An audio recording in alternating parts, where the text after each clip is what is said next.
Okay, the purpose of this video is to try and show you all the solutions for 5.5, numbers 1 through 36, and it is 11 o'clock a.m. So let's see how long this takes me to get through 36 problems. I'm not going to show as much detail, I guess, as I would in a class setting, but I'll try and do my best to explain all my steps. So number one, this section is on substitution. So in number one, they tell you to make the substitution here that u is equal to negative x. Because of that, I know that du will be equal to negative 1 dx. And so I look up here, I'm going to replace my negative x with u, and then I have a dx, but I don't have a negative 1 in front of it. So I need to multiply both sides here by negative 1. Negative 1 du becomes dx. So I know exactly what I'm going to replace my dx with. I know what I'm going to replace my negative x with. So I'm going to rewrite the integral. This integral will become e to the u, because that's u. And then dx is negative 1 times du, so I'm going to put the negative 1 on the outside and put du here. And now we know from our formulas or from just Cal 1, the antiderivative of e to the u with respect to u is just e to the u itself. So this equals negative e to the u plus a constant of integration. And now I replace my u with negative x. So I have negative e to the negative x plus c. That's it. That's number one. Number two.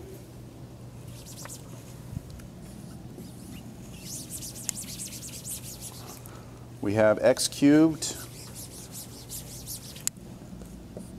times 2 plus x to the 4th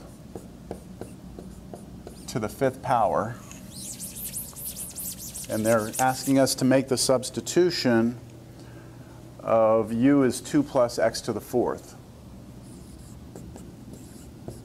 Now the reason why that substitution works is because the derivative of this is 4x cubed, and I have an x cubed out here. Oops, forgot my dx.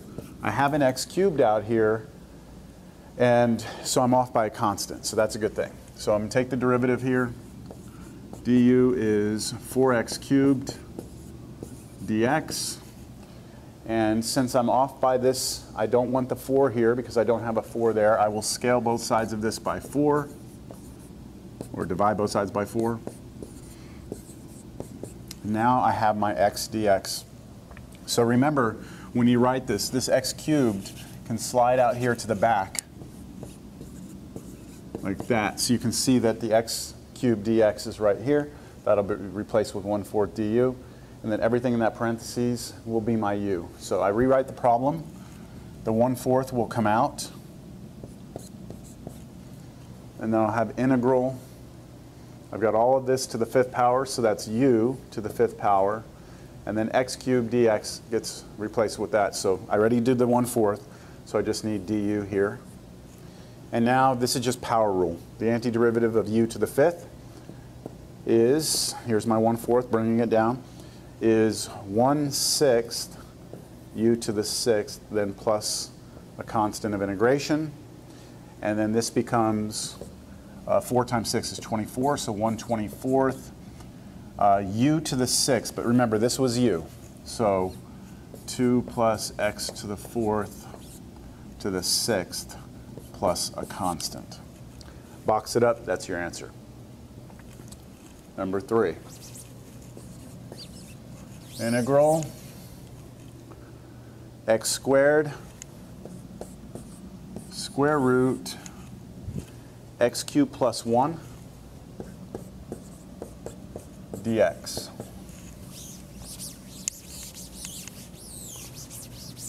All right, so for this one, they tell you again that they want you to use this for u. Now let's see why.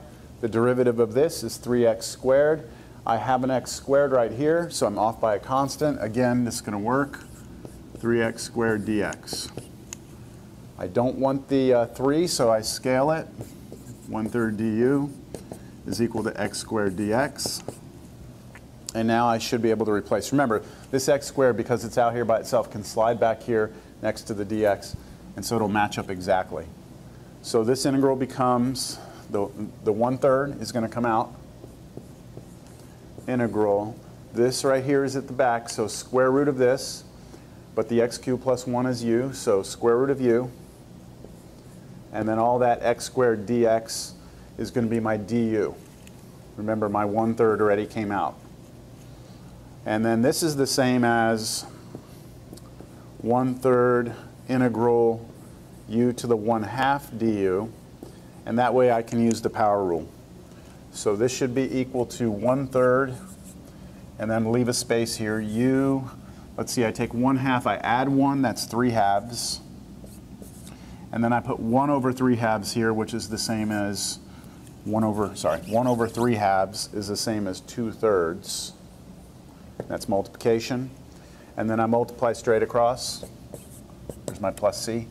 2/9 u to the 3/2 plus a constant. And remember, u here in the problem was x cubed plus 1. There we go. Okay, number 4.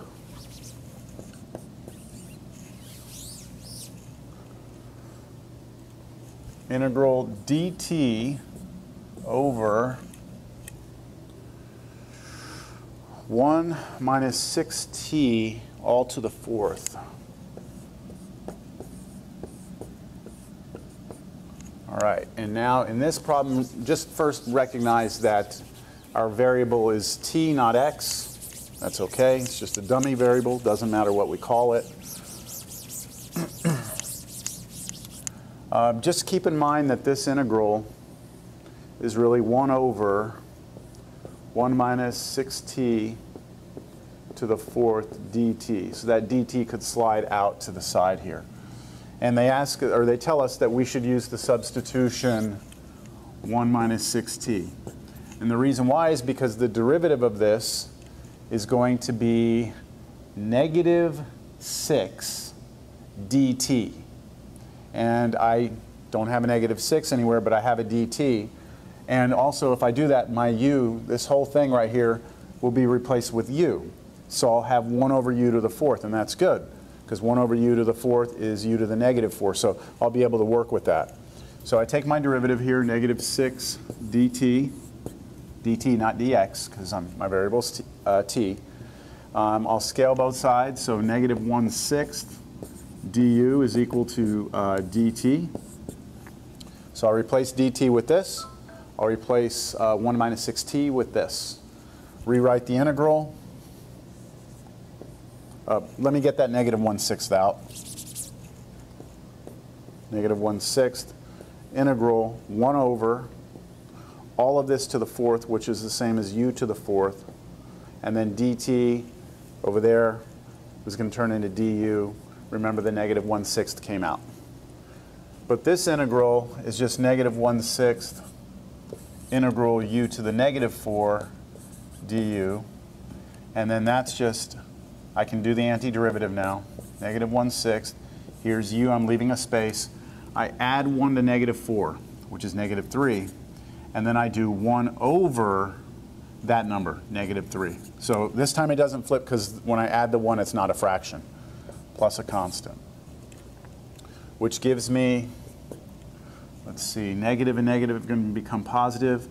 1 over, what, 18? So 1/18 u to the negative 3.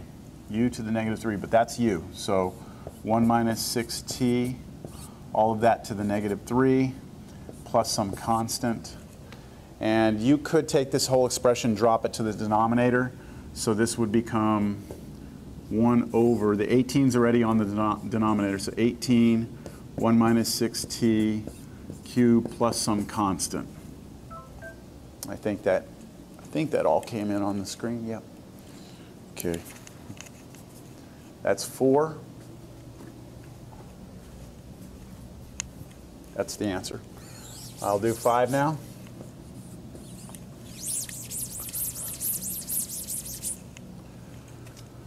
Integral cosine cubed theta, so we're using theta now instead of x, sine theta d theta. And they tell you here to use that u is cosine theta. Now this one's a little tricky, so let's think about this. The derivative of cosine theta is negative sine theta. And I have a sine theta right here. I'm off by a sine, that's okay. But why not have chosen u to be sine theta? So what if I had done that? U is equal to sine theta. Well, the derivative of that is cosine theta, and I agree, I do see it here, but the problem is that it's cosine cubed theta. So I told you in class that when you take your derivative, that du, you don't want that du part to be trapped inside of any function. And in this case, it's trapped in the cubed function, because that actually means cosine theta cubed. So you would have your derivative in here cubed, and that would throw everything off. So that's why we don't choose the sine for our u. So let's see how it's going to work here. If we do this, the derivative of cosine of u is, cosine of theta is negative sine theta d, well, our variable's theta, so d theta. And I have that right here, sine theta d theta. I'm off by the negative, so I'm just going to multiply both sides by -1. And now I'm going to rewrite the entire problem. I replace my cosine theta with u. And remember, that's u then cubed, so u cubed. And then my sine theta d theta is going to turn into negative du. And I'll go ahead and pull that negative outside now, negative, and then put du. And then, come on in. Hold on. Yes, sir. Hello. Hi, are you here for something? Yeah, Mark Pena called in this okay. printer. I'm doing a recording. Is there anything? It's okay. You can work on it? Yeah, go ahead. Okay. As long as you don't mind me talking in the background. No, okay. All right. So we have power rule on this. So we add 1 to that and divide by that. So 1/4 u to the 4th plus c. Are you going to need to get to the workstation? No? Just the PC? Okay. Thanks. Okay, no problem. All right, so now we'll just replace our u with cosine theta. So we'll have negative 1/4 cosine theta to the 4th power. So I'm going to put that here. That's just a different notation. And then plus c. That's it. All right, number 6.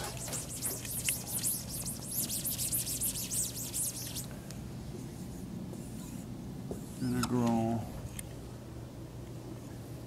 I did one like this in class. Very similar to this. Oh no, it was just x squared here. Yeah, this is real similar to what I did in class. Again, they tell you what substitution to make in the book right now. This is actually the last problem where they tell you what to do.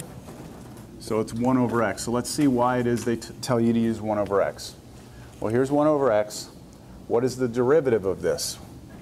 Well, remember 1 over x is x to the -1. If we take the derivative of this, the -1 comes out, x, and then we subtract a power because we're taking the derivative, minus 2 dx. But this is just negative 1 over x squared dx. And we actually do have that here. We're off by a little bit, but let me rewrite the original integral to slide this out front. 2 looks terrible. There we go. So that's just sliding this out front. And then what we're left with is a 1 up here over x squared. So times 1 over x squared dx. And then there you go. It's right here. 1 over x squared dx. And so the -1 I need to get rid of. So negative du makes this positive, so I don't have it anymore. All right, so now I rewrite the integral. And secant squared of 1 over x is going to become secant squared of 1 over x was u, so secant squared of u, times the 1 over x squared dx becomes negative du, So I'm going to slap a negative out here in front. Here's du. And then the antiderivative of secant squared is tangent. So this is now no more integral sign, minus tangent of u plus a constant. And this is going to be negative tangent of u, but u is 1 over x plus a constant. And that's it. Box it up.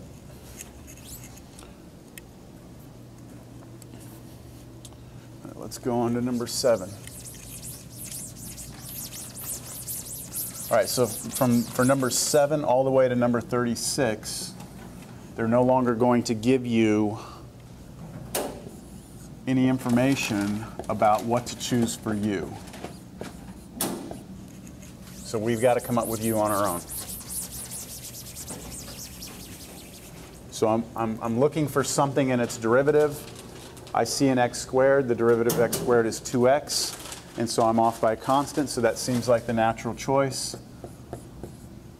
Du here is 2x dx. I scale both sides by a half, so x dx. And there's my x dx right there. I could slide that to the back, but I'm going to stop doing that because it becomes tedious at some point, and I need you to just follow along by now. All right, so let me take care of this part. The sine x squared becomes sine u. The x dx right here becomes 1/2 du. The 1/2 I'm going to pull out of the integral, and there's du. And so the antiderivative of sine is, I have negative 1/2. I'm sorry, I have 1/2 here, but the antiderivative of sine is negative cosine, so it's going to become a negative 1/2 cosine u plus a constant of integration. And then that becomes negative 1/2 cosine of u, but u is x squared, plus my constant of integration. And that's it.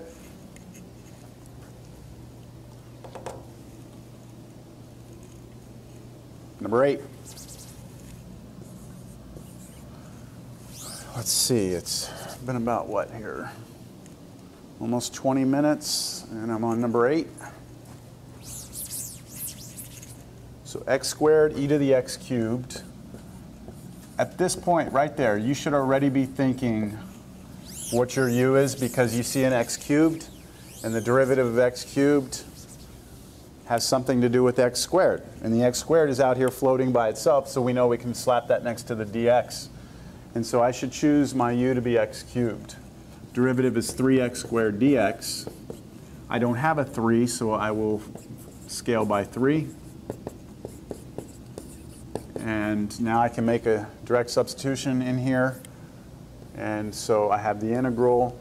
The e to the x cubed becomes my u, and it's just going to be e to the u. And then my x squared dx becomes my 1/3 du, so my 1/3's out here. My du's here. Antiderivative of e to the u is itself, plus a constant of integration. And that's equal to 1/3 e to the u, but u is x cubed, plus c. That's it. That's number 8. Let's look at number 9.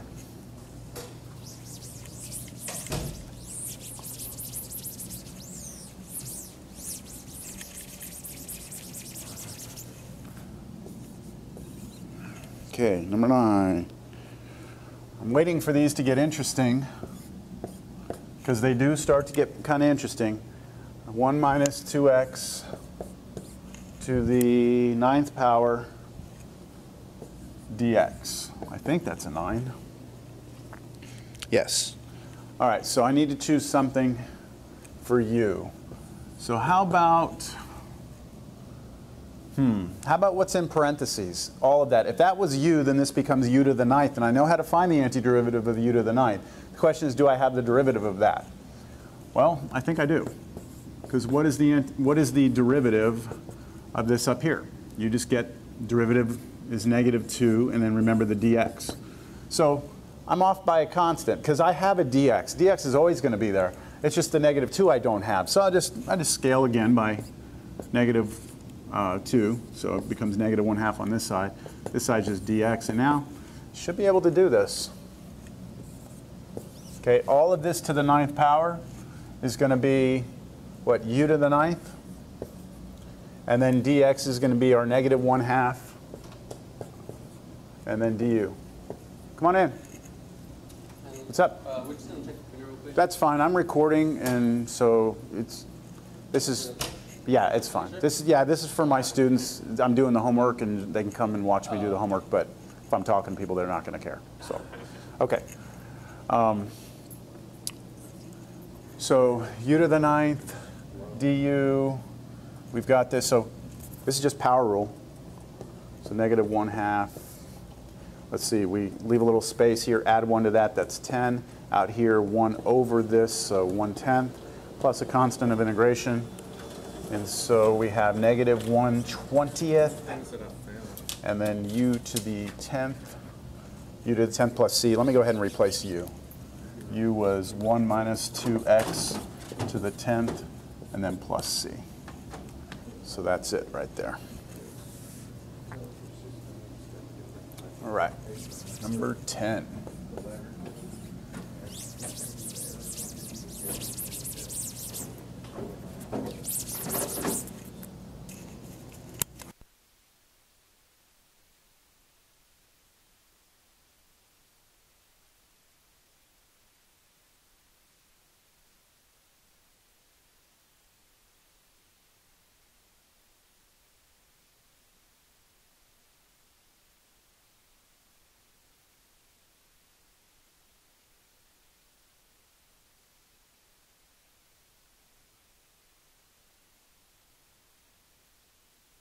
Room that someone needs to come work on, but it's no big deal.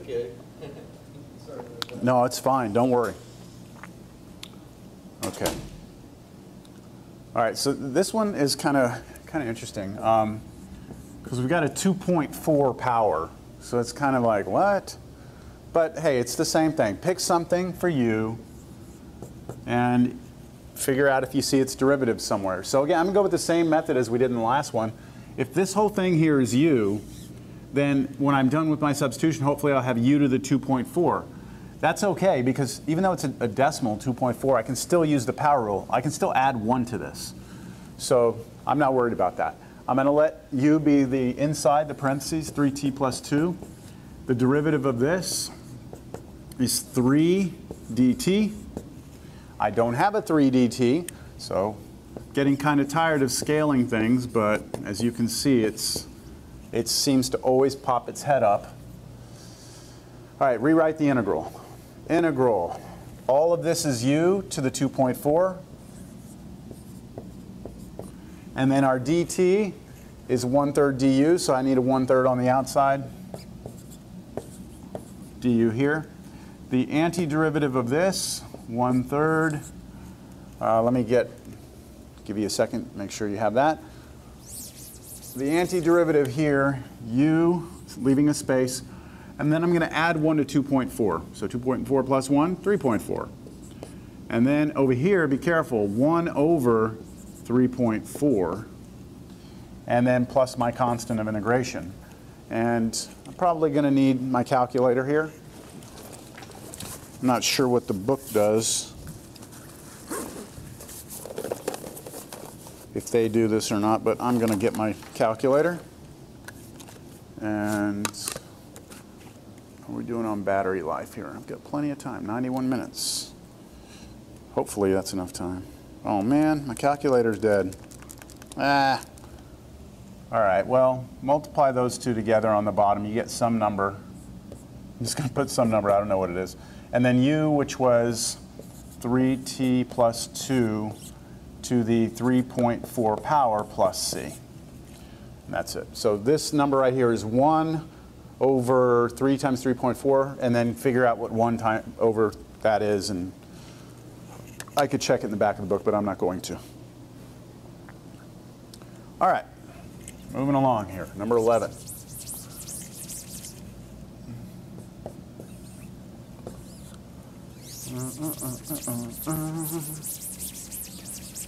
Number 11. Integral. Natural log x, all of it squared over x dx. So this one is not as obvious.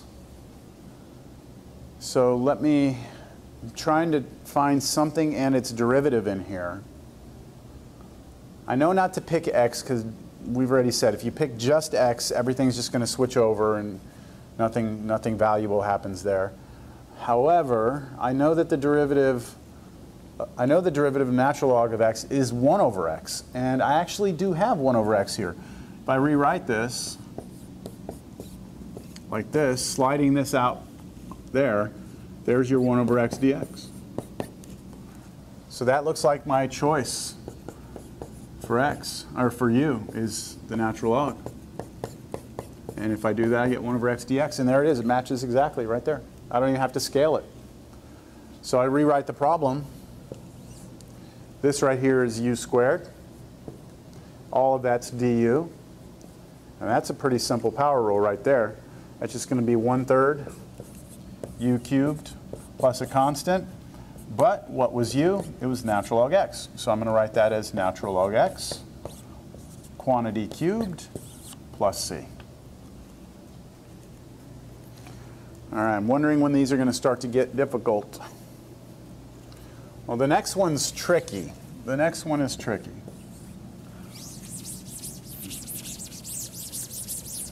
After this next one, I'm just going to take a small break, but I'm going to let the video run for a second, or run while I take the break. So I'll step out of the screen, and then you can fast forward, and when you see me come back, that means I'm doing work. All right, so look at this one here. Secant squared 2 theta. So you may be thinking to yourself, hey, I know that the derivative of tangent is secant squared. So you know that this can go back to tangent. But would that be correct? Just to write here, just say this answer is tangent of 2 theta plus a constant and be done. No, because watch what happens. If I take the derivative of tangent of 2 theta, you get secant squared of 2 theta. But then chain rule says times the derivative of what's inside, so times 2. And you don't have a 2 out here. So there's something with this 2 theta sitting in here that causes a problem with I have a factor of 2 that I'm kind of missing. So I need to address that. So watch what I'm going to do. I'm going to let u be the 2 theta. Why? Because I know the derivative of that is 2 d theta. Now I have a d theta, I don't have a 2, so I'm going to scale both sides by 1/2. And this 1/2 scaling should take care of the problem I just had when I tried the tangent 2 theta and that 2 had popped out. The 1/2 is going to kill that 2 off, and so I won't have that problem. But you have to see there that 2 theta causes an issue and requires the substitution. So this is now going to become integral. Let's see, secant squared of 2 theta. 2 theta is u, so secant squared u.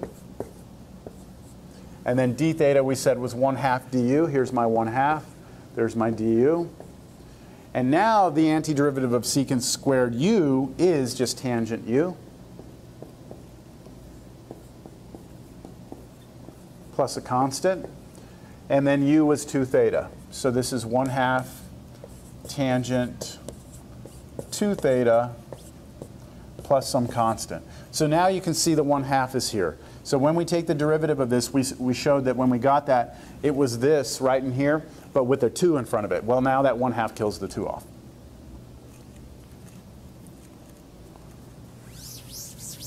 This comes up a lot when you have trig functions. You have expressions in here that are linear like this, and so you always have to take account for that number right in front of the variable. You have to somehow come through and scale by it to undo it when because it pops out in the chain rule when you take the derivative. Okay, I'm going to take a quick break. I'm just going to leave the board like this, and then I will come back into the video here in a second, turn my mic off.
Okay, I think my audio's back.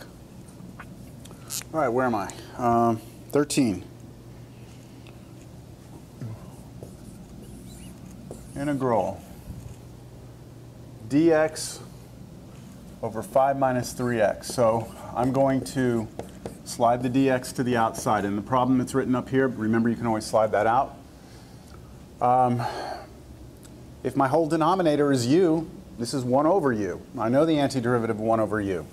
So u is going to be 5 minus 3x. The derivative of this is just negative 3 dx.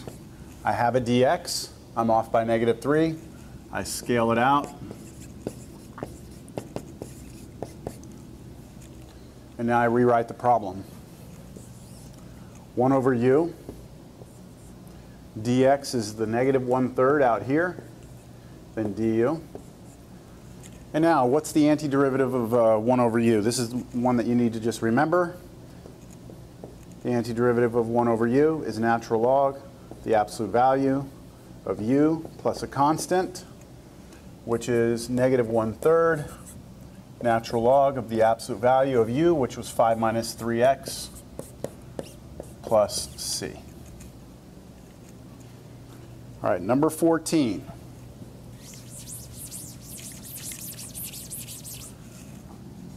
I'm still waiting for these to get messy. X over x squared plus 1 squared dx. I already see something in its derivative.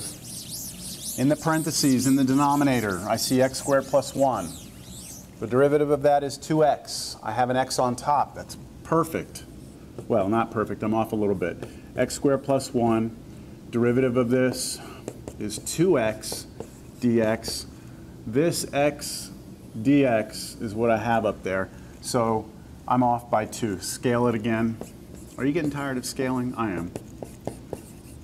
Just get used to it, though. It's going to happen a lot. All right, I'm going to rewrite the problem now. Integral. Remember, I had this is u, and it's squared, and it's on the bottom. So I'm going to write this as a 1 over that. So 1 over u squared. And then the x dx is the 1/2 du. So here's du, here's 1/2. So that was this x dx was 1/2 du, 1/2 du. And I'm going to rewrite this, not doing an integral yet, as u to the negative 2 du. The antiderivative of this is not natural log. It's only if that's a u by itself.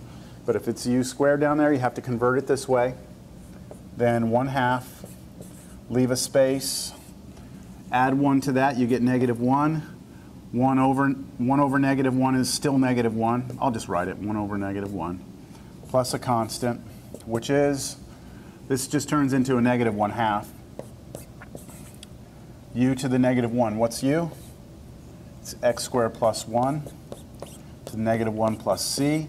And that is correct, but I could go one more step. I could say negative 1 over 2, because the 2 is down here. This, drop it down to the bottom, x squared plus 1 to the first power. I don't need to put first power there. And that's it, plus c. Okay.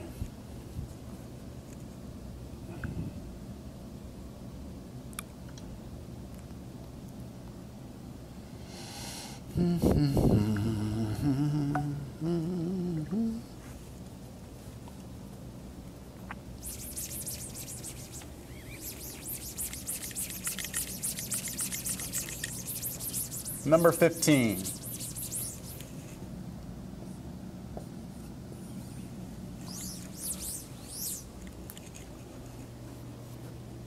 Here we go. Now we're starting to get somewhere. Integral a plus bx squared over square root 3ax plus bx cubed dx. All right, now we're finally getting somewhere. All right, so let me point out first that the variable in the problem is x because of this. The a and the b in the problem are assumed to be constants, fixed numbers. We just don't know what they are. So a could be 2 here, b could be 5. But they're not going to tell us. They want us just to leave it as an arbitrary value. So I'm looking for something in its derivative. So what I notice right now is what's underneath the square root is a cubic expression plus a linear expression. So if I take the derivative of a cubic expression, I'm going to get a squared expression, which I happen to have. And if I take the derivative of a linear expression, I'm going to get just a number, which I have. A is just a number. So I'm seeing that linear plus cubic, derivative of each one would give us a number in a quadratic. So I'm going to just go for this. I'm going to let my u be everything I see underneath that radical sign. And then I'm going to take the derivative. Now the derivative of 3ax, you do not use product rule because a is a number, it's fixed. So this may as well say 10x. Derivative of 10x would be just 10. Derivative of 3ax would just be 3a. Then plus, because I have a plus sign. Now derivative here, again, b is a number, so I ignore it. Derivative of x cubed is 3x squared. The 3 comes out, multiplies times the b, and then I have x squared. Now all of this dx.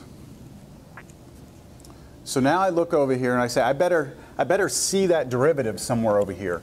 And I kind of do. Look, I have an a plus bx squared. Here I have an a plus bx squared, but there's a 3 in front of both of those. That's good, because I can factor that 3 out. If this was a 3 and that was a 5, I would be in big trouble right now. I'm not quite sure I'd be able to do this. So they had to make this problem very special so they would work out for me. So there's my 3 coming out of both of these terms. Now I'll scale both sides by 3.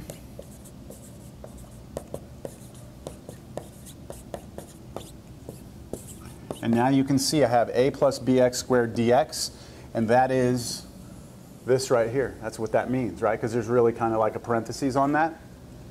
And so I have exactly this right side matching up here. So I will replace everything up there with 1/3 du. The bottom is the square root of this, but that's u. So let me rewrite this. I've got integral. All this is going to be on the side. I'm going to have 1 over the square root of all of this junk, which is u.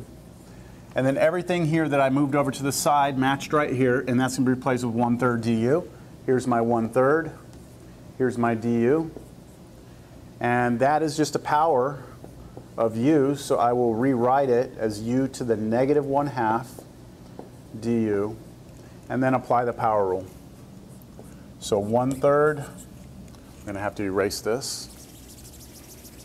And then I have a little space in front, u to the, let me add 1 to that. Negative 1/2 plus 1 is 1/2. 1 over 1/2 is 2, so I can write that as times 2. And then plus c, which is 1/3 times 2 is 2/3. And then u, which was all of this, to the 1/2, which is the same as the square root.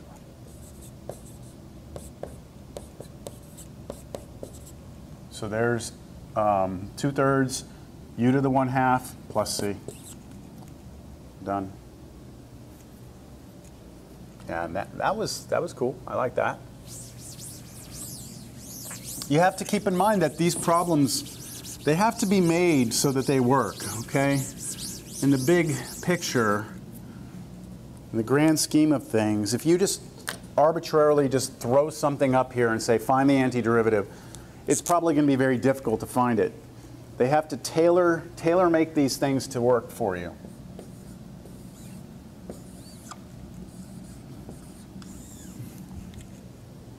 One minus u squared.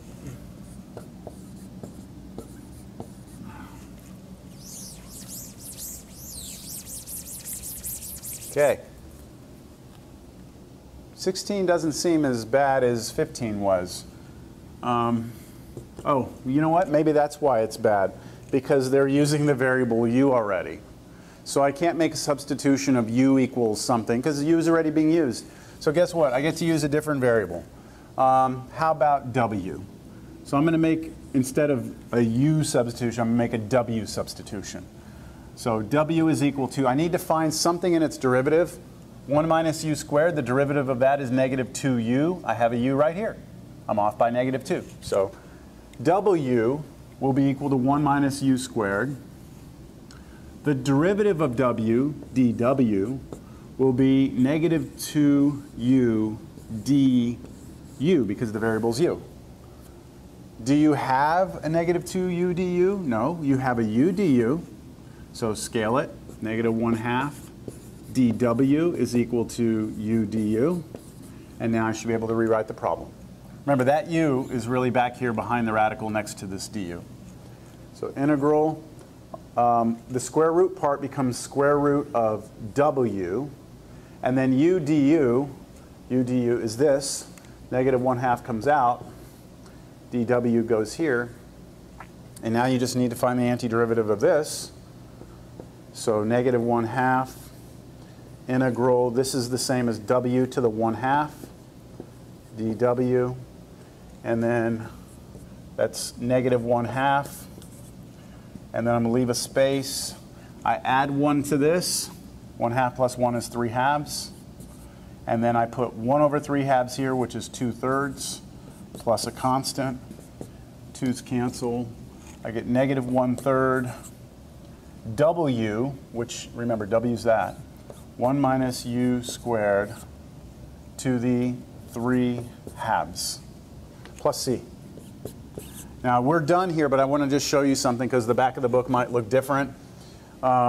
When you have something like this raised to the 3/2, remember what that means.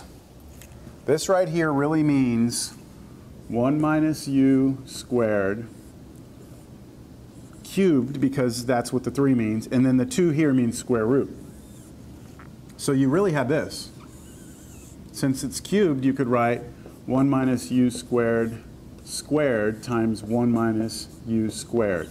So if you put these two together, you would have 1 minus u cubed. But remember that anytime you have something squared underneath the square root, basically it can come out. So it's 1 minus u squared comes out of this. This is gone. And this is still there. So square root of 1 minus u squared. So just keep in mind that you could have this answer, or you could have a negative 1/3 in front of this, which turns into this, plus c. So either this line or this line would work as an answer. All right, 17.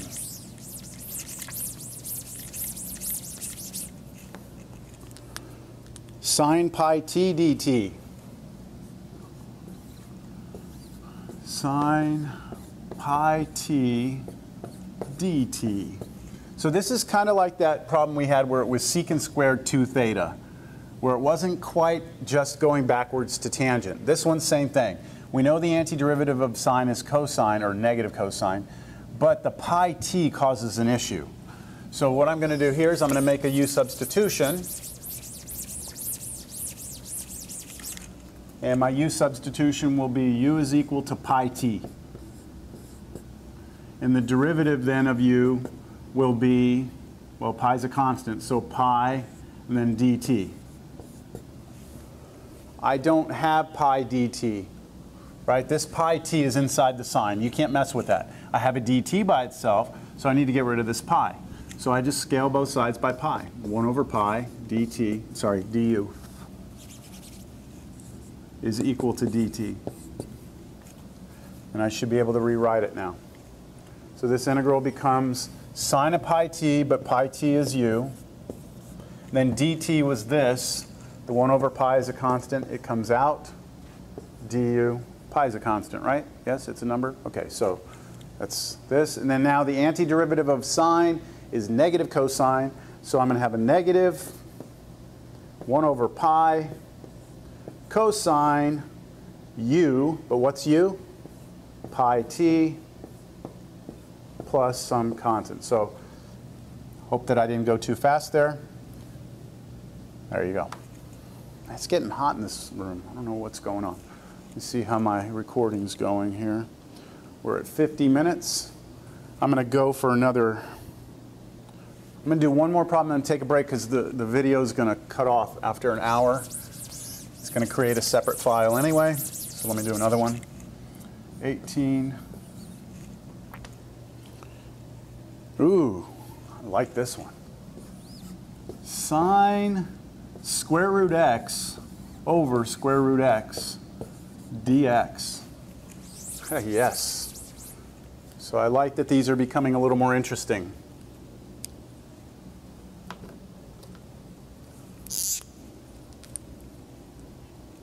All right, well, I need to see something in its derivative. I think really the only true candidate for u would be like square root of x, because I see it there. I don't want to pick sine of square root of x because I don't see the derivative of sine there. So let me just try it and see what happens. If u is the square root of x, we know from Cal 1 that the derivative of that is 1 over 2 root x. And then we put our dx. Now that comes from the fact that this is x to the 1/2.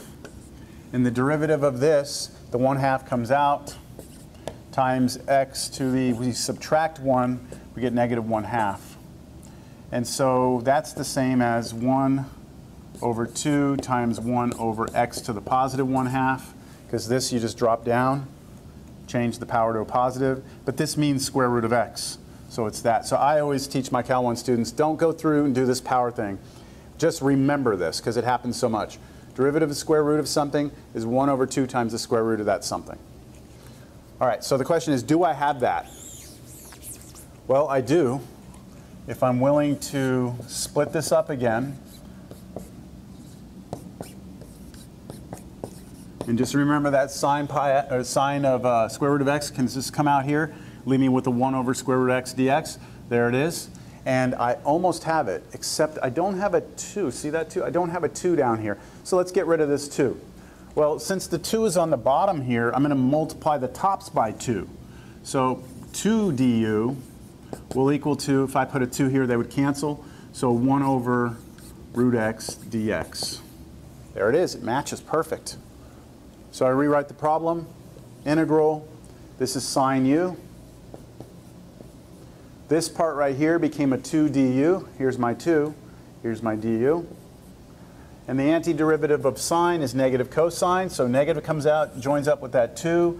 I've got cosine of u, but u is the square root of x, plus c. Feels like they turned the heater on in here. Jeez. I think I can do one more. 19? Let me see 19. Yeah, 19. Do one more and then I'll cut the video. Integral e to the x square root of what? 1 plus e to the x? 1 plus e to the x. All right, so now we need to pick our u. This is one of those problems where you have to pick enough of a u that you make a difference, but not too much. So we all know that the derivative of e to the x is itself. So if I were to pick this e to the x as u, the derivative of that is right here, and so we would be in business. But what if I picked u to be 1 plus e to the x? The derivative of that is still e to the x. So I'm going to choose 1 plus e to the x because I know the derivative of that will still give me that e to the x dx that's right here. Now, I don't want to pick the square root of 1 plus e to the x because that'll be too much. The derivative of the square root's ugly. I don't have that ugliness in here. So this is actually straight away, right? We have integral. We have e to the x dx. I'm going to take care of that in a second. This right here is square root of that, which is square root of u. And then e to the x dx is exactly du. Wow. Remember that's e to the, I'm sorry, this is the same as u to the 1/2. And then the antiderivative, we add 1, which would give us 3/2. So 2/3 out front, u to the 3/2 plus a constant would be our antiderivative, but u was all that. So this equals 2/3, let's see, 1 plus e to the x to the 3/2 plus c. Remember that 3/2, we did that a second ago, so the book might actually split this up a different way. They might have this, 1 plus e to the x times square root of 1 plus e to the x. Just keep that in mind, that's what that means. All right, I think that's a good place to take a quick stop here.